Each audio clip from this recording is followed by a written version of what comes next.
नाही, साधारणतः एक 15-16 महिने झाले. आता तुम्ही जर इथं बघितलं, इथं कुठंतरी चिन्ह आहे बघा, हे चिन्ह आहे. हे इथून हे जमीन अशा जाणार आहेत. हे 15-16 महिने आम्ही लढा द्यायला लागलो. म्हणजे काय की जवळपास आज जर हा शक्तिपीठ महामार्ग जर काय म्हणजे जर झाला किंवा काय, तर आज आमच्या एकुंडीसारख्या गावाला तलाट्याची गरज नाही, कोतवालची गरज नाही. आणि इथला 70 ते 80% शेतकऱ्याला म्हणजे भीक मागण्याची वेळ येणार.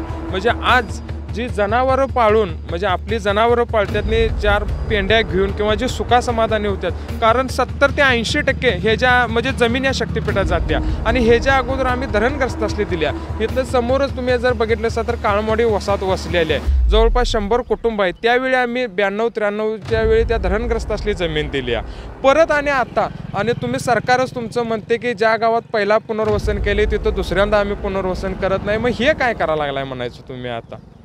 मग आम्ही साधारणतः 15-16 महिने आमची एकच जिद आहे, काय जरी झालं तर 1 इंचसुद्धा आम्ही शक्तिपीठाला जमीन जाऊ देणार नाही. कुठलाही कितीही संघर्ष करायला लागू दे. त्यासाठी भले आम्हाला मग आमच्या लोकप्रतिनिधींच्या जरी दारात जाऊन ठाम मांडून बसायला लागलं तरी पण आम्ही ते करणार.